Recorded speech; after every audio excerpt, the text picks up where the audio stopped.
I've always had a love for food. And at that time, I was transitioning from being an omnivore to eating more plant-based foods. And I wasn't sure what I was going to do next, because as an entrepreneur, it's like, okay, now I'm kind of in this middle place of how am I going to take care of myself? So I said, all right, well, I want to do something that connects to what I really love, which is food. I loved cooking for people. Like I've always done, my friends have always just been that very encouraging, like you need to open a restaurant, you need to do this. And I'm like, I don't know if I want to do that. Like, but I was really good at preparing food. So I started Might Be Vegan as a place for me to express myself creatively in food, essentially. So Might Be Vegan kind of transformed into a place that allowed me to connect with people as relates to food.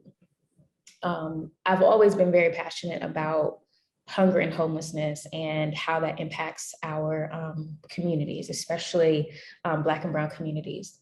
So even as a kid, one of the things that I created was a food program back then, I maybe it was like 12, 13. I created a food program, like a food drive, at the church that I was attending at the time. So like, I've always had that in my mind. Like, I don't feel like anybody should ever be hungry at all. So Food Love, since the first day, was always a national program, which was very scary to start. Because when I had the idea, I was like, I have no idea how I'm going to execute this. Because essentially the idea was, how do we get food to anybody, anywhere?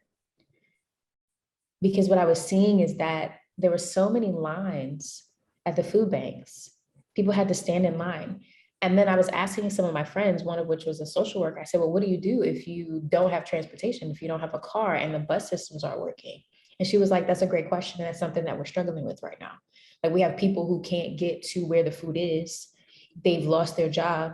And so now it's like they hope that they have a community that can say, hey, can you get some things for me? And it was just like people were falling through the cracks. And I was like, how do we address this? So the program itself was intentionally built to be able to get food wherever the humans are. There, yes, no, it's not an all-inclusive thing. Like we weren't able to address like people who did not have homes. But if you were living in a home and you had a mailbox, we could feed you. So right out the gate, we were, shipping food all across the country using existing systems, not building anything new. We already have infrastructure. We have truckers that were moving back and forth. We have planes that go from here to there. Is there a way to piggyback what was already happening to help people? And that's how it was designed. I started with just feeding a couple of people just to test the system itself, just to make sure it functionally worked. When somebody entered information, it went to the right place. So I just tried it in the area where I was living at the time. And I was like, okay, so the system works. Now we need money and we need to put in food, like who has the food? So I went out and started asking brands, and I pitched a lot of them, and all of them said no. When we started, they all said no. What if we change our pitch? And I know a lot of brands right now are trying to figure out how to show up as it relates to anti-racism, food brands in particular. This is the world that I live in. And when it comes to anti-racism, talking about food insecurity and food apartheid and what that means in Black and Brown communities, I think is a way that they can show up. What if we shifted and start talking about that?